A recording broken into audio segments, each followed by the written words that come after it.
will welcome you to the inaugural edition of Health Talkies by Women's Healthline. It's a series that aims to make conversations around women's health engaging, informative, inclusive, and also a whole lot of fun.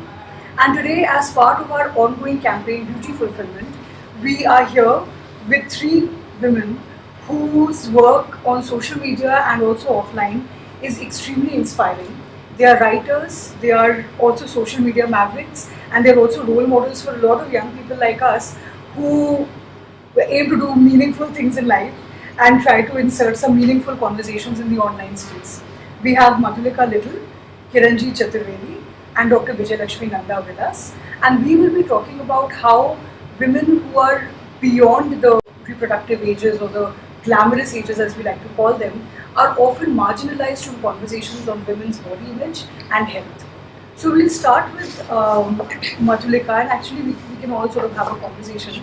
You know, when we talk about body image, then we often see that a lot of research shows that women above the ages of 40 and 45, they are not active, netizens, and that really minimizes the footprint on the digital spaces. And we are trying to talk about how, as women age, we don't talk about their body image issues, and we talk about it in a very reductive manner. So, what are your thoughts on that, and what are the ways to changing that? Madhulika, we'll start with you. I think somewhere that is actually changing a little bit over the past few years, ever since the net became even more, sort of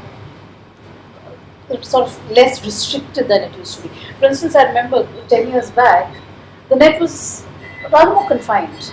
A lot of people didn't have it at home, and you didn't have smartphones to this extent.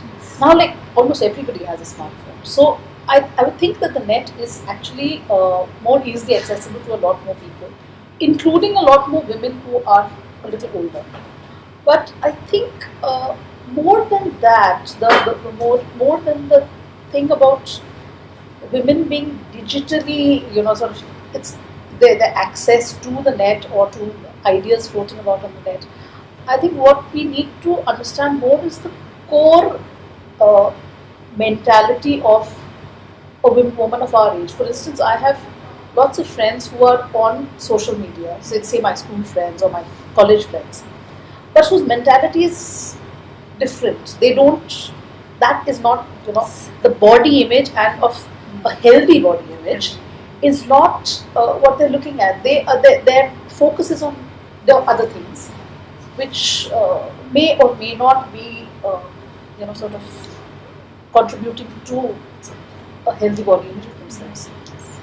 Yes, I in fact agree with everything Madhulika said, because my experience has been that older women are in fact a lot more on social media, and social media has helped them come out and speak out of things which probably in their homes or in their immediate social milieu, like in a kitty party or in a shopping group or at socializing that their families do, they cannot voice. And social media gives them those communities, gives them that freedom. Your body image is only about a reproductive unit or as a sex provider for a validated, legitimate marriage relationship.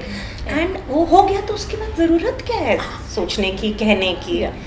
Which also ties up with when the doctor will tell you if you have period pains before, like in your 14-15 years before marriage, बेटा शादी में ठीक हो जाएगा ना, तब तक चल ठीक है. And then after that it's like बच्चा कर लो मैं निकाल देंगे. So I think it's that body image is. It's not about health, it's not about body, it's not even about a being. It's about just a thing for certain purposes. वो purpose नहीं हुआ तब तक concern है, वो purpose हो गया concern खत्म. अब क्या करना है? Recently, Dr. Nanda wrote a book on abortion and the state policies. And, body image is very much tied to this. As Kiranjeet said, that when we are always, when every body issue and health issues tied with reproduction and a reproductive capability, then, how do we look at our body? How do we relate to it?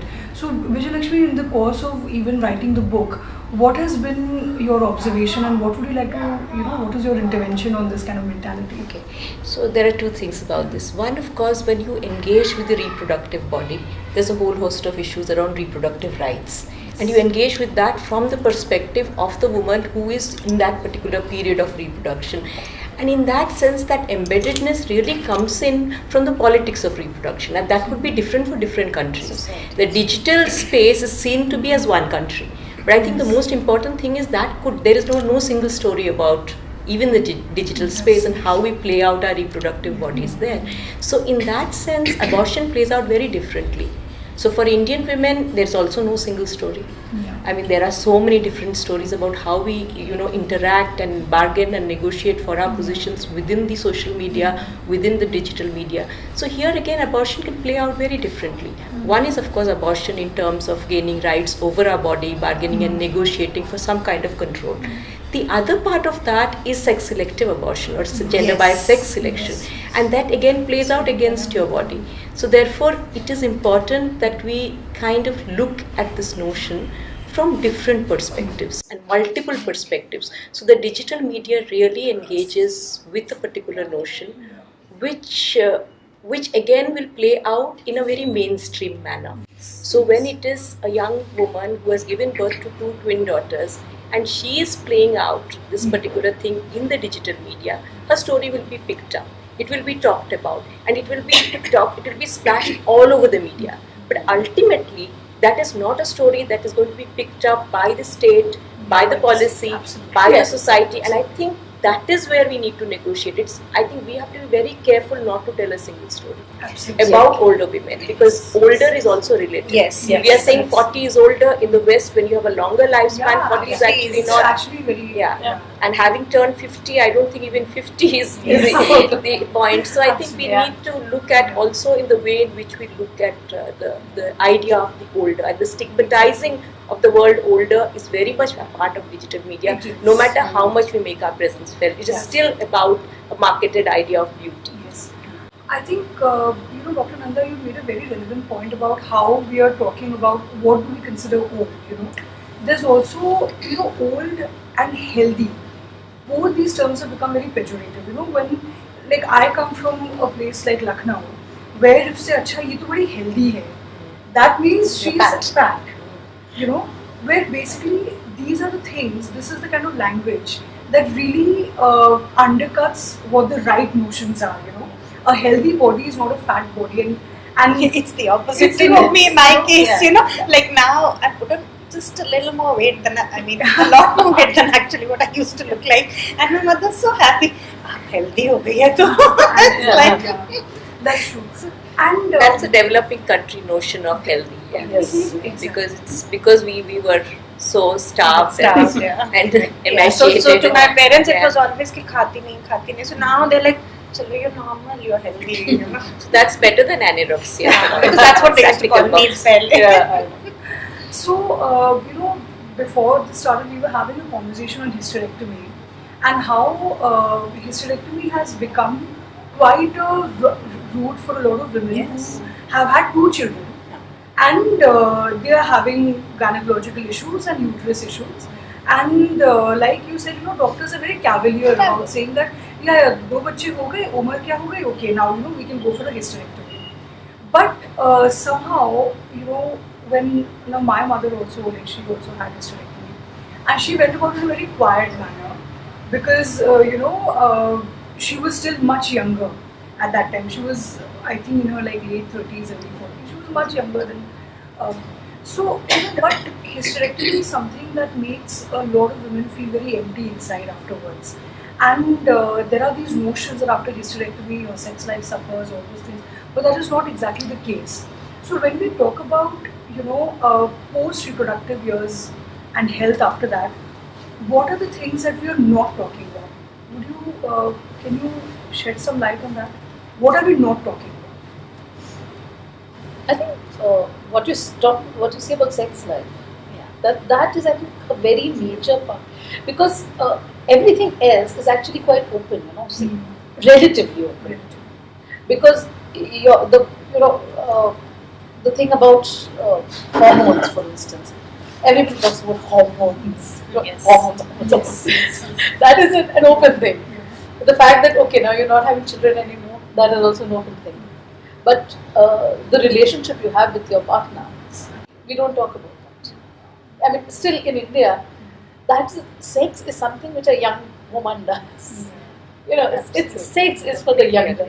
As soon as you've crossed this one particular threshold, whether you've had children or not had children, you cross 40, you cross 45, 50, whatever is in your mind old, suddenly you're chaste, a monk or a nun or whatever. So I think sex is the main thing. It's the main thing we're not talking about. Yeah, I agree with that. And also the other thing you raised about hysterectomy makes you feel empty. I wonder how much of this is again a construct that's come down the ages, Does it really make you empty, or you've been trained so much to feel that your womanhood is just linked to your uterus, and the minute your uterus is up? I have friends asking me, are you depressed? Because I've turned 50 and I was really going crazy, feeling very excited about being 50. I don't know why. I was. So they're like, yeah, this old age is getting, I'm like, old age? Okay, excuse me. Like, yeah, so many health problems. Like, really? Is it in your mind? Is it in your body? Because it's in your mind, yeah. What makes you feel that, is it, menopause? Do you feel this? Does this happen to you? Does that happen to you? And like, I must be one of the lucky people that nothing happens to me, but it's also because I've never thought about it. I've never been told to think about it. I've never been brought up like that. And I've never actually, if I thought about it, I'm sure I'd be also, hota bhi hai to I deal with it differently. I never attributed everything that happens to me today to hormones or to pre-menopause or to that I'm 50. And I don't even subscribe to that thing of that you are invisible after 40. I see so many authors writing about this on social media. And I wonder where that comes from. Why are you telling that story to yourself and making it public? You should be telling the other story. But okay, it's maybe they really feel it. It's very subjective. But really at 50, I don't feel invisible. I don't feel that. And that's because of how I look at myself and the attitude I carry even towards sex. Or forget sex. Sex is just part of being a physical being. It's one thing, but it's how, if you really divided yourself up into my this existence, my that existence, and everything is happening according to a timeline, then you're going to be in that trap.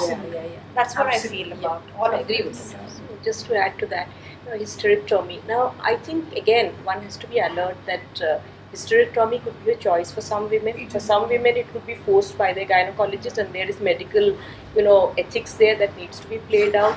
And the uterus may be important for different functions, and anyway, it should be a woman's choice, and it should be based on her reproductive health. The other thing is there is such a lot of targeted sterilization that women as young as 28 have had hysterectomies, and that is dangerous. Because that would be dangerous.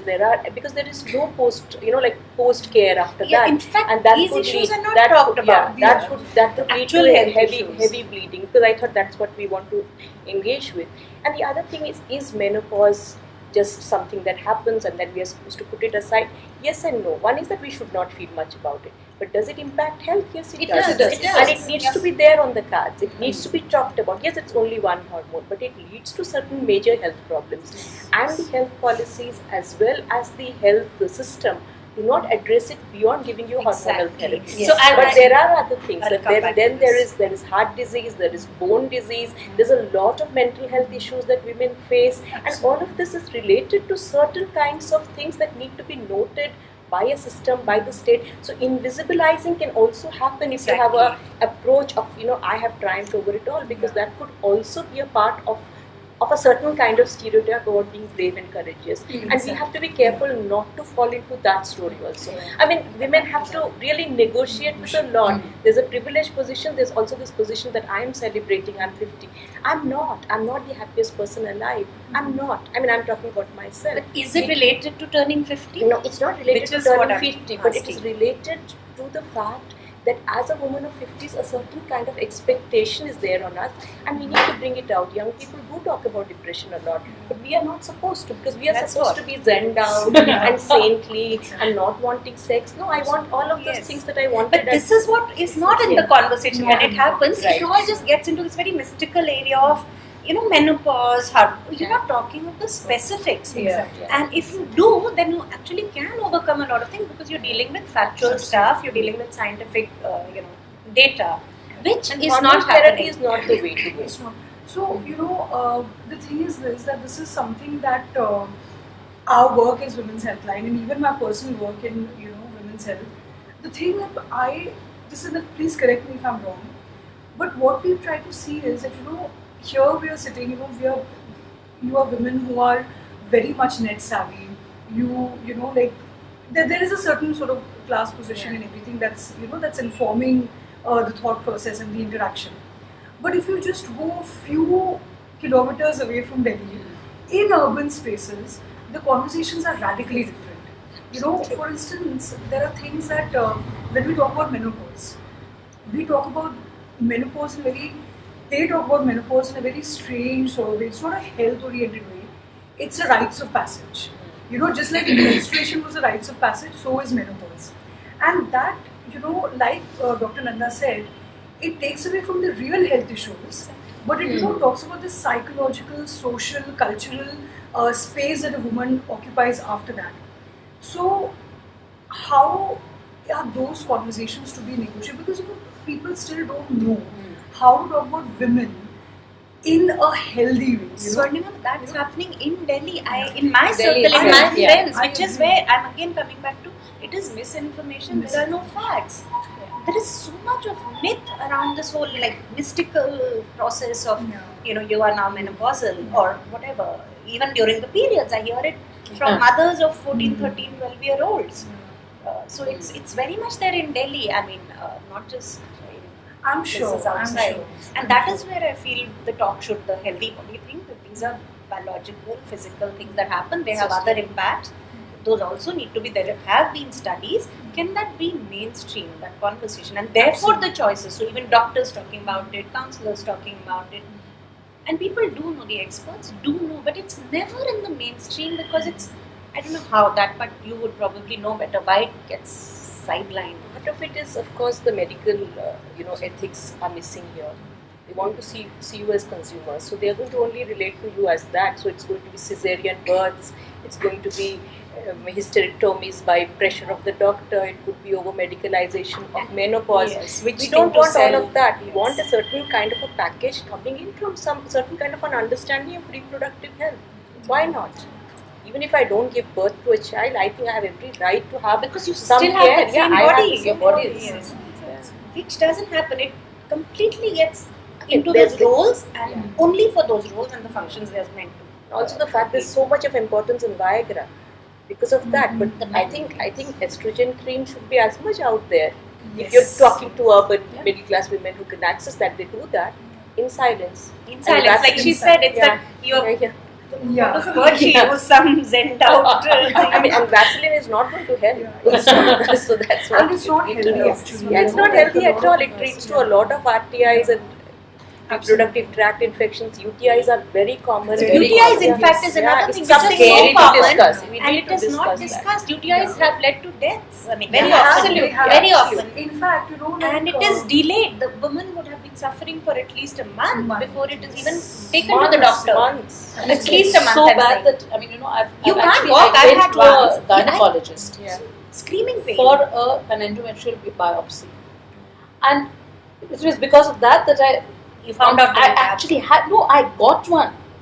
Yeah, you I got, got I a believe UTI you. I because believe of that. I had the similar So every time I had experience. to go because of the back. biopsy. Yes. Yes, Every time I had because to go the back to instruments the are sometimes not sterile. Every time I went back to the gynecologist because I had to have an ED again. I had to tell her that, will you please ensure that you're prescribing antibiotics because I don't want to go through that again. It's happened to me at a Which very is long really time. scary. Because they use a kind of a cover, and that cover may not be sterilized, or they may put certain cream there which may not agree with you. And this is not talked about. So nobody talks about this. So there are health issues. There are I mean, health issues. every organ, but it's not talked about. So, I'm glad you brought up the point of UTI because I was about to, talk about that. So, there is, a lot of, again, this is, a general, the surveys and all that are done on women's health, they are so generalized and so insensitive to, difference in demographic. So all we have is like hard data at the end, It's not sort of based on what is your education level, what is your awareness, access level, all of that. And vaginal dryness is something that seems to be a very common issue, which often leads to UTI. And Vaseline is the poor man's estrogen cream. And because again, now a lot of us and a lot of the women I know, they are lucky to have good supportive marital relationships. In many cases, that is probably not the case because men are also extremely unaware. Especially when we are talking about women's health, men or our partners are not a part of those conversations. So they also are never able to cope up with what is changing in the body. There is misinformation among women, and therefore they are not able to communicate to their partners, and that leads to a lot of internal blame, guilt, etc. And these get compounded by issues such as UTI, vaginal dryness, and how do we deal with it? In fact, people don't even know that there is such a thing as UTI, and they just in many places women just get blamed for being unhygienic when they have issues over there. So how do we really start this conversation with partners, and how can we start an intergenerational conversation so that there are more facts coming out, there are more narratives coming out, and that becomes the basis of empirical research? I think one of the most important things is for people to sort of set aside that the shamefulness and that sort of curtain which surrounds anything to do with what is between a woman's legs. The thing is that, come on, it's just a part of your body. But we've been sort of, the entire thing in India is that you do not talk about anything to do with your reproductive. Okay, actually. Also in But South I think, Asia, the problems are much more common. And because at least here we're having this sort of a conversation. As you said, you just step out. You just go into Khas village over here, and you will see that forget about sort of a man understanding his wife. He's not interested in understanding his wife, and she has this. There's this. The relationship is such that you can't expect a woman to tell her husband that these are my problems, or anything of that sort. She perhaps doesn't realize herself. She doesn't realize herself what she is going through. It's probably something. So I think it's very hard. It's very hard because you have to change the entire mindset of a lot of people. Because the people who really understand all of this and who are willing to talk about it are a fraction. Very tiny. They're very tiny. You have your hands full. I mean, this is where your agenda is. I think we realize this every day because you're talking about men who are not interested. I'll tell you a little story which is of our age group. Our age group, the same social circle, the same friend circle, where there was this guy who was about to get married, our friend. And in a previous event of which Kiranjeet was a part, it was a bathroom justice event, where we were giving away this product called as P-Buddy. And I just jokingly gave it to my friend saying, go and give this to your wife, and why not? Oh my God, he was red with embarrassment. Really? Why? I don't know why. I mean, because I've seen that. But it's just P-Buddy. It wasn't even like a menstrual cup, which probably he was red with shame, and he was like, he just I gave it in his hand, and he just didn't know what to do with it. Wow. He's like, what am I holding? I was like, okay, I'm just going to take that now. Be comfortable. It was just so. Even in this is our so-called informed generation. Where one would think that accessing Tinder and all those things would also increase conversations of a certain kind to that. Right. So I think that's a good point that you brought about as to how these conversations actually take place between young people. There is one that shows that they're talking about sexuality far more openly. But are they even alert to what kind of sexualities they are talking about? What is the so it's only about hooking up and having sex and all that is taken from popular media. But the popular media stops at one point. And pornography takes up from there. Absolutely. So there is really no discussion about actual sexual pleasure. because it's all mediated through a certain kind of a popular imagination of what sexual pleasure is. And about comfort and love, there is really no story there. So I think that's one story. And the other story that you said about what is the intergenerational conversation. I mean, now I'm sitting here and talking with you, but did our mothers ever do that with us? I don't know. Some of us are great mothers and we should be happy about that. But I think right from the time when you menstruate and you are given something to wear, which could be a cloth piece or a sanitary napkin as it is now, I don't think those conversations actually happen in the way they have. And then there is child sexual abuse, if you look at it, which leads to a lot of traumatic sexualization. Young people, I think that 70-80% have suffered some form. And I personally, being a survivor, know that that tends to come in the way of sexual pleasure, talking about sex, talking about other things. And then you look for a particular kind of partner who understands that. Again, having that conversation with your partner takes away something from the way in which you experience sexual pleasure. So I think there are those. But with the intergenerational conversation, what has to open up, as Madhulika, I think you put it very well, what is there between our legs? It's not a little hidden mermaid or something that we want to keep a secret. It is what Maya Angelou calls the diamond, or what Eve Ensler calls the vagina. So do we know that's a vagina? It bleeds, and that's how the whole world is made up of that. I mean, no man is ever going to come into this world without that blood, and we should know it. But yet, I think those are the things that you and I can open up. And I think within, we should be careful also not to stigmatize the rural. The rural actually has a lot of conversations around the body and bodily intake. You know, all of that is very open. They may suffer a lot of violence. They are far more open. It is us middle class who never talk about it.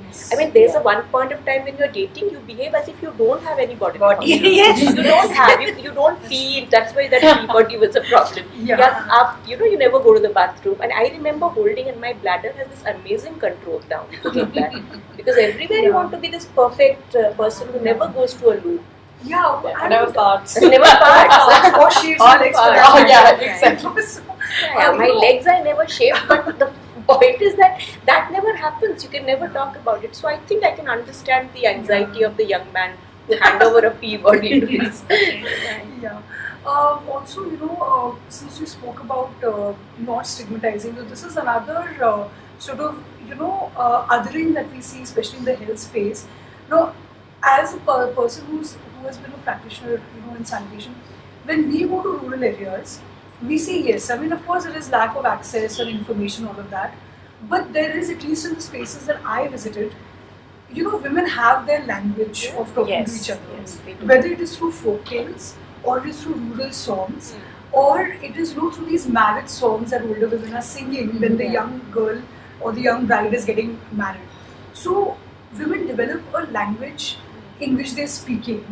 They use metaphors, they use, very colorful sort of language to mask the real words, but that conversation is there, that wisdom is getting passed on. Whereas in the urban spaces, there is always the added, notion of being very civilized and very, culturally sort of, that we don't talk about those dirty things, That's the sort of... It doesn't happen to us, just immaculate concept. And that is actually, it leads to so much misinformation. For instance, I'll talk from my own experience. My mother never told me anything about menstruation. Absolutely. Nor did mine. My mother never told me anything.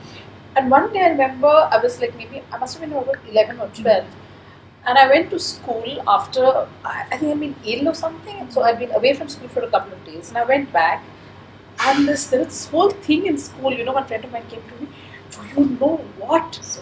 So and so had blood coming out. And she had to go home. I was like, what?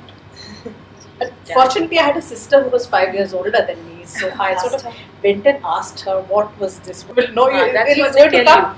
But so it's like, fortunately, I sort of figured out that, okay, it's nothing to be worried about, it will happen. But the fear in somebody who has not been told. And it's the same thing with sex. Yeah, absolutely. It can be terrifying. I was told this amazing anecdote by this woman who was an MSc, okay, in botany or zoology or something, who on her wedding night told her husband, stay away, what are you doing? And he said, the sperm's not going to walk across the carpet to you. She didn't know that. Oh man. Yeah, but the biology lessons in that all is- schools are skipped. Yeah. That particular lesson is skipped. There's no safe sex lessons also. And young people are experimenting, but it is all drawn from popular media. Yeah. So if you're drawing it from popular media, it's only going to be very commercialized, hypersexualized version, all heteronormative mostly. Yeah. And that's also a problem Exactly. because That's a I problem. think, That's Yeah. I know of lesbian, friends who go to gynecologists and they have said, but how? Why do you want to know about this? What Yeah. is this that you want to know about? Then they have to tell them we are lesbians. This is how we practice, and the gynecologist has no idea. So she's supposed to have some idea. I think that's a story that needs to be told. Yeah, in fact, Or even about things like anal sex and other things which partners may experiment, the gynecologist will never give you any understanding of that. In fact, I've come across a gynecologist who, at a book event, she was trying to promote her own book, and she was very, very contemptuous of any sort of homosexual relationship. Absolutely. Yeah, And they are not absolutely. supposed to be. As Absolutely. doctors, I mean, As a okay, doctor, you okay, can- there's a section 377 and you probably would be not talking about it, but as a gynecologist, Yeah, it's you're just supposed to bodies. know. So I think, when we talk about, I'm glad the conversation circled back to gynecologists because, in my very limited experience with my grandmother, my mother and my aunts, I think medical practitioners play and not just gynecologists, even like mental health practitioners, they play a very important role in peddling a kind of body image, Absolutely. in peddling a Completely kind agree. of, relationship with your body, where, the moment women talk about their bodies and their, like post-menopausal life in blooming terms, they are looked at as, this is not the way, ये तो तुम्हारी बेटी का type है. Yes, exactly. It's like, they phase out Yeah. a certain kind, and because these have been real experiences. When, my mother spoke about something, they're like, ये तो तुम्हारी बेटी को सोचना चाहिए, Yeah. which was very hurtful for me personally because, at least where I come from, women are late bloomers, because in their 20s they Yeah. have been busy with their Careers. Absolutely. careers, Completely birth, agree. Almost childbirth. all women are late bloomers. They are late bloomers, and Get time for now, yourself a now better- I want her to be a partner in my whatever, Yeah, absolutely. whatever. But she's always, whenever she goes to a medical practitioner, they are sort of being put down a little bit, bringing them down a notch, and that really affects even, there is such a thing as postmenopausal depression, Absolutely. and that really sort of Or adds to postpartum it. depression or Postpartum depression, PMS, and which is now being denied by gynecologists. Gynecologists are saying कि नहीं PMS होता ही नहीं, which is not fair. I mean, this It's is not how fair. so you have to be stronger.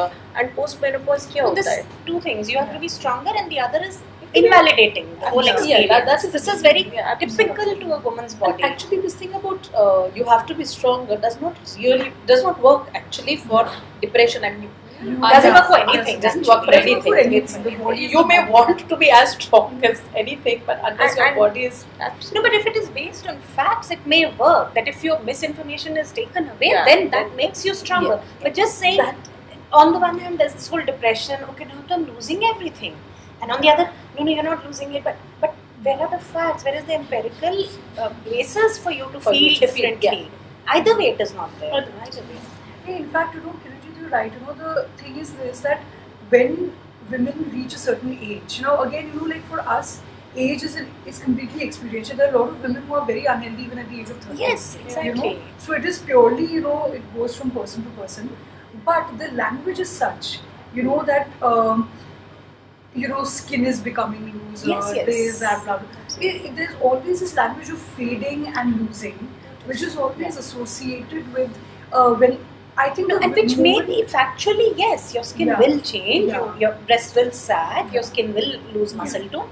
These are facts. Yeah. But to make it into therefore you are fading You are away fading and the away. whole Yeah, feeling exactly. associated with Also, it. the fact that is more beautiful is a problem. Yes, also that. Exactly. That I this is think now so. worse. I think I looked, as a young gawky teenager, you feel Yes. ugly. You feel ugly at 30. You feel ugly at any age. Yeah. Ugliness is not really. But I think the whole idea in which how beauty is projected is a Yes. problem. Yes. So if more and more you're projected with beauty with grey hair Yes. or beauty with no eyebrow shape, then Oh, I people must tend to share about tend my to- grey hair. So Yeah. I used to dye my hair because I started graying very early, but there were few. तो कर लिया, नहीं भी किया तो चल जाता था ना. Off late अगर नहीं किया तो it started becoming a problem because So I said, nahi karna, I miss it for months, you know, and then I just started leaving it altogether. Beach mein I would do, the people would be relieved. And then people started noticing, ye to kabhi bhi nahi kar rahi hai.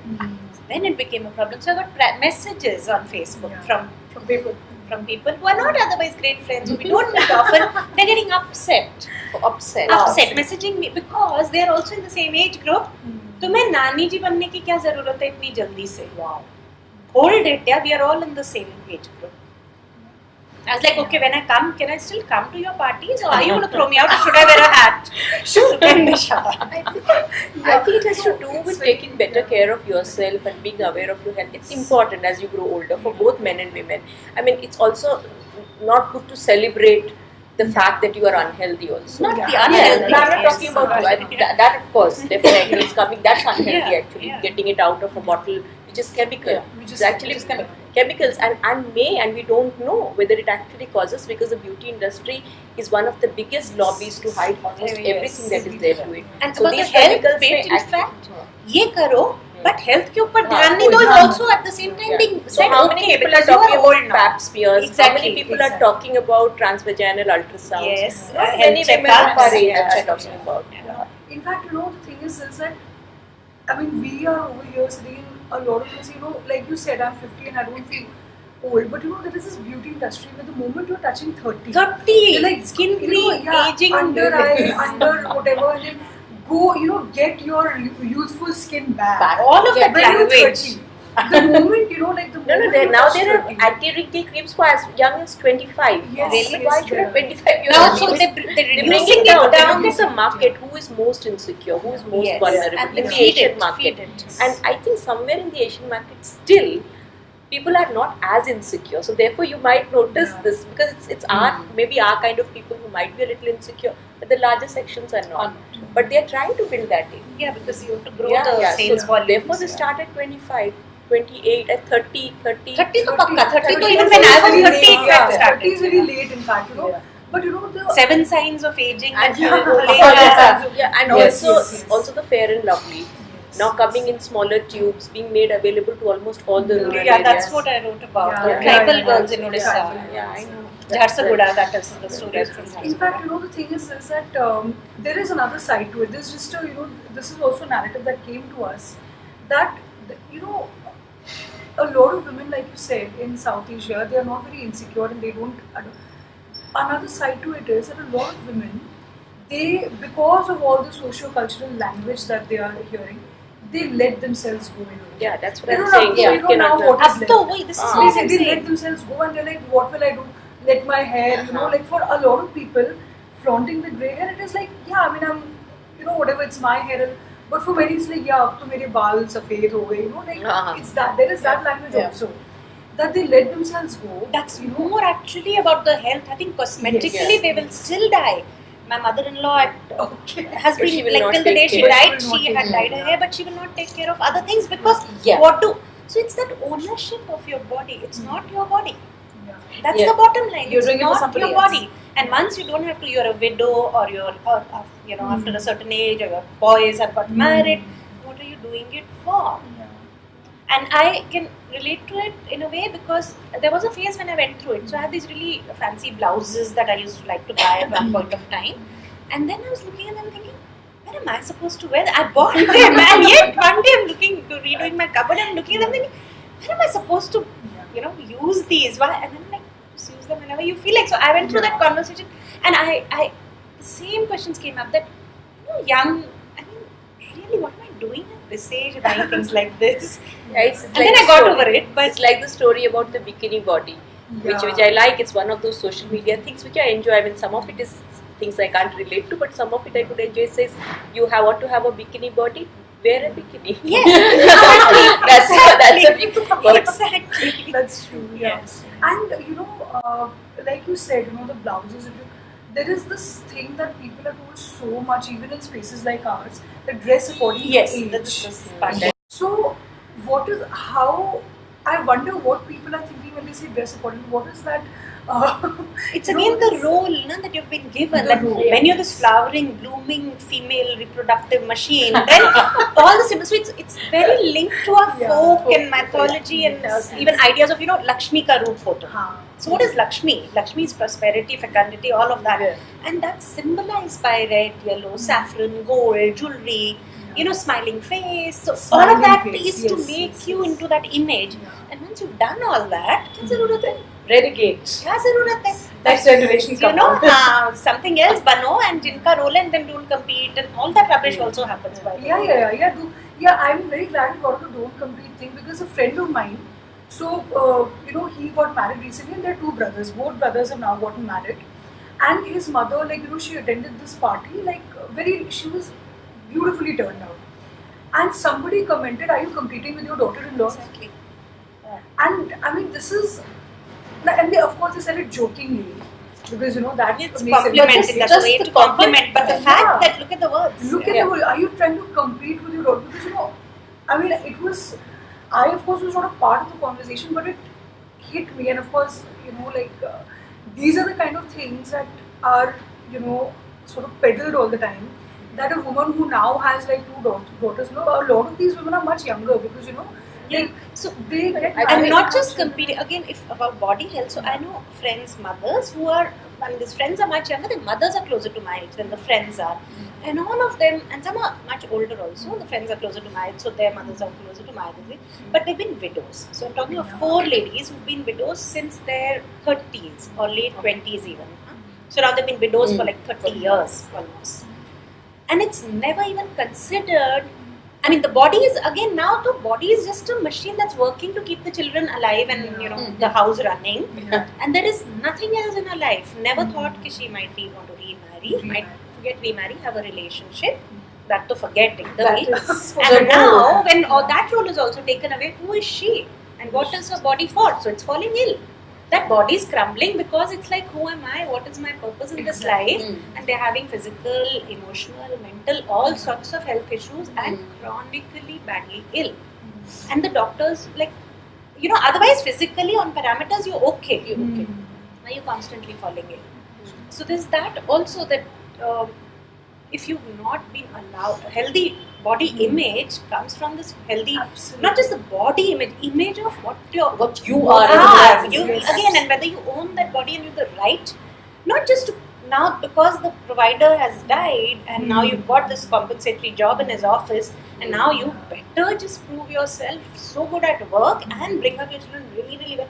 And all of them have brought up their children really well, I mean, it's hard to believe that with the kind of meager salaries they got and the kind of setup and the kind of family issues they battled, then really, so how much hard work went into doing that to bring up? I mean, I struggle to bring up my children with all the privilege in the world.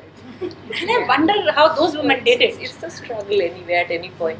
But I think the important point that you're raising is, when we are asked to dress up our age, how do we negotiate that? I think again, we are all vulnerable to being asked how to dress up in different circumstances. That dress up for your work, dress up in this particular, especially for women, there's this whole lot of pressure. And even dressing up in a particularly youngish, so-called youngish way can also be a pressure. It can also be a pressure. And now that's also a pressure that urban especially women of our age group are facing. And you can see that the malls are all full of zero size. Sometimes you can go to a mall and not find the clothing according to your body size, because it is made for those women, and the gyms are sending out. That could be only 10% of the population, or even maybe 1%. But that's also happening. Body image, not just jeans. I mean, jeans you cannot get other than skinny. You cannot. And you cannot wear skinny also, jeans. they are not made. And then I remember going to a shop the other day, and because we are talking about urban middle class, I tried to keep the intersectionality in mind. I did go to this man, he says, "Isko pehen lijiye, you're going to look slimmer." I said, "I don't want to look slimmer. I want to look what I am. Why are you selling this to me?" And I actually had a fight with him, trying to explain to him that this is not the way to sell your product. And you have not just made me feel bad. Also, we have to be alert that we do feel bad. Irrespective of all our learning, irrespective of all our understanding, we are still vulnerable. Imagine if you did not have the feminist learning. Imagine if you did not have that kind of a privilege of understanding what it can do to your body. It does. That is and the majority people of live women. with that, and that's majority of women, Majority. and we have to be conscious of that. So we have to I think somewhere we have to sensitively reach out. There are women always struggling. There is the woman who's menopausal, who's seen as honorary male in the family, because she's now seen as very pure. You've lost all that. Menstruation. She's done the job. She's a provider of sex and sons. She's done that. In India, having a daughter is anyway being banned. It's infertile. So you are just provider of sex and sons. So you have done that, and you have done that role, and now you've moved on to becoming honorary males. That's where the Saas Bahu thing comes about, because you become she takes over, and a lot of work around that shows why this kind of a patriarchal structure is provided, like how women become bearers of patriarchy because of this particular benevolence to the good woman and to the honorary menopausal woman. Yeah. So we'll now quickly wrap up. One thing I want to bring Yeah, up. sure. It's health related. Yeah. So UTI is also about the vagina and nobody's the urinary tract, and that is such a problem to talk about. But what is not a problem, and I'm going to just narrate a real life incident. A friend of mine, I read about vaginal reconstruction surgery these days. Yeah, very common. Plastic surgery of some sort it is. I'm not very clear what it is. Tightening the hymen again. Also, you can also do that. Building hymen नहीं था, इसमें कुछ हाँ, और ही था. tightening. It's called the honeymoon gift to your husband. I remember having heard about it. So I was like, I couldn't get my head around it. So my friend was with me. So I mentioned it to her. I said, look, this, can you believe? And she was surprised at my surprise. She said, so isn't it normal? Don't you know that the vagina loosens? And you need to tighten it. Husbands won't like it. And I'm like, you're serious? She says, yeah, I'm serious. What do you know? You had cesareans. You don't know what it is. Okay, then I shut up because अब ये बोल दिया, I don't know about it.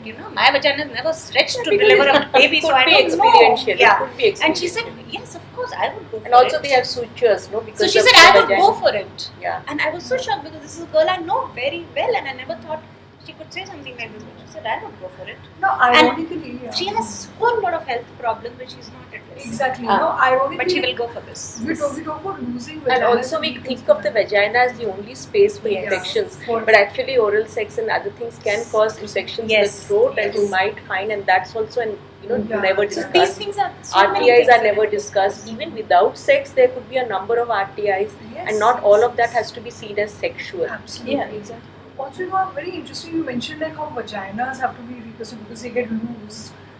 Nobody really talks about the pelvic floor and keeping that. Yes. After I think 60, 70 incontinence. People are wearing pads all the time now. Because of the it is not to be addressed. It's a journey of trying to own your body. That's a tough one. It's a very interesting one. Because there's so much against it. Centuries of. So before we wrap it up, just a few last comments on, when we talk about an intergenerational dialogue, when it comes from mothers to daughters, it also at some point has to become daughters to mothers. What is the next generation telling, the women that, be her partners rather than, the passe thing, as they say. So, just your last words on intergenerational dialogue and how that can really help with women's not just body image but owning and relating to their body and their beauty and their confidence. Anyone can start. I have a daughter. I can talk about that. Yeah. So just making her aware, and there you come up with a lot of blocks because though she's being brought up in your house by you, but there's a whole world out there which is, and you don't even come to know from when what is impacting them in what way. I think an important thing of that, at least from being a mother, is that of setting an example, of showing that for instance, for me, showing that okay, I care about my health. Yes, I'm not obsessed with conforming to a certain image, which might be there in the popular thing about this is what a woman of this age should look like. I want to be me. As long as I'm healthy and I'm happy with being what I am, this is how I want to be. So I'm giving her an example, setting an example. I think that for me that is very important. One is of course setting an example, and the other is telling her your mistakes. Yes. I did all of this. You don't do it. I was terribly upset about being flat-chested. You don't have to be that. It's nothing. It's really nothing. It doesn't really matter. So giving her those experiences, telling her all of that would help. Having that open conversation about all your mistakes. This is what happened. This is how it happened. So probably that being vulnerable in front of a young person helps them build a particular kind of a relationship with you. And that's the thing I first. feel is That's the first. And the second kind of I think the second message that needs to go out is that older women or so-called mothers need to be alert also to the fact that they can learn a lot from the younger generation. yes. And there's a lot that young people tell their mothers. It could be about sexuality, but it could also be about the fact that that menopause doesn't need to end your life as a loving partner to your partner, and I think that's something that young women are already having those conversations. So if we can emphasize on that, building those close relationships, having mothers and daughters talk, and not just mothers and daughters, maybe mother-in-laws and daughter-in-laws. Maybe that's an area that we need to explore, because that's an important area for conversations to open up. It's a tough one, but it's all right. I think we could start. it's also a thing which may not have immediate, like you have to be very patient and you have to think long term that we are having the conversation today. It may look like she's not taking it. She's But not 20 years from now, so these things, because if I look at it now, that whatever I heard when I was young is still impacting me. And some of it I ignored and I made my mistakes because I ignored it. But today at least I have, so just the conversation being out there is important. Whether we see it impacting today or not is not that important. Just putting it out there is actually very, very important. And the vulnerabilities, because when you put that across, sometimes it doesn't go well, which is what I find. But put it out there, because one day it's going to click. So I think for us it has been a very wonderful, enlightening conversation, and our attempt is always to bring out these sort of stories, these narratives, which already women's health is a topic that is very relegated to the margins. Whenever we talk about women's health, it's always relegated to fitness, which is actually synonymous with slimming. So our idea is to bring more such narratives out in the fore and do the work, go to people, get narratives, get stories. And we hope you enjoyed the conversation as much as we did, and stay tuned for the next video. Thank you.